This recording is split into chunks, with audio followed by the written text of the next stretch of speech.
क्या लोकतंत्र में विरोध की आग अब इंसानों तक पहुंच गई है? एक महिला विधायक जो विरोध प्रदर्शन में पुतला फूंक रही थी, खुद आग की लपटों में घिर जाती हैं। सवाल ये नहीं कि हादसा कैसे हुआ, सवाल ये है कि हमारी राजनीति किस दिशा में जा रही है। 25 अप्रैल, बहराइच, नारी वंदन अधिनियम के विरोध में प्रदर्शन। समाजवादी पार्टी प्रमुख और राहुल गांधी का पुतला फूंका जा रहा था। तभी भाजपा विधायक अनुपमा जायसवाल झुलस जाती हैं। ये सिर्फ दुर्घटना थी या राजनीति की उग्र संस्कृति का प्रतीक? फिर जो हुआ उसने सबको चौंका दिया। अखिलेश यादव अचानक मेदांता अस्पताल पहुंचते हैं। विपक्ष का बड़ा चेहरा भाजपा विधायक का हालचाल लेने, हाथ जोड़कर नमस्कार, डॉक्टरों से बातचीत और सोशल मीडिया पर शेर लिखते हैं। उनका जो फर्ज है वो अहले सियासत जाने। क्या ये राजनीति से ऊपर उठकर इंसानियत थी? लेकिन कहानी यहीं खत्म नहीं। के जाने के बाद केशव मौर्य, ब्रजेश पाठक, ओपी राजभर जैसे नेता भी पहुंचते हैं।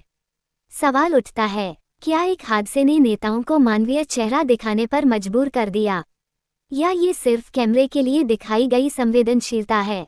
अब सबसे बड़ा सवाल सरकार और प्रशासन से। जब सार्वजनिक प्रदर्शन में आग, ज्वलनशील सामग्री और भीड़ मौजूद थी, सुरक्षा इंतजाम कहाँ थे? किसकी जिम्मेदारी थी कि ऐसा हादसा न हो? अगर एक विधायक सुरक्षित नहीं तो आम जनता कितनी सुरक्षित है? सोचिए, अगर आग और ज्यादा फैलती, अगर जान चली जाती, क्या तब भी इसे दुर्घटना कहकर भुला दिया जाता?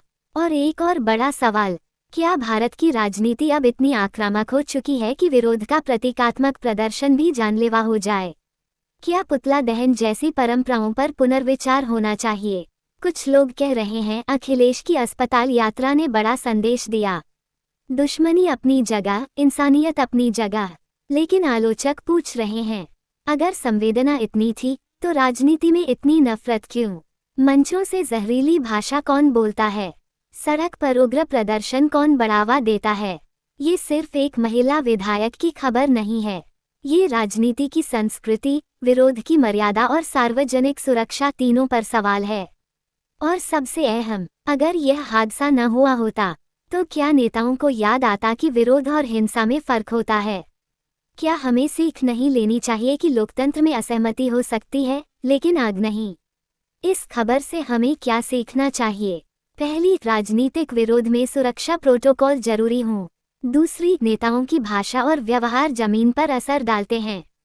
तीसरी, इंसानियत अगर राजनीति से ऊपर दिखी है तो उसे अपवाद नहीं, परंपरा बनना चाहिए।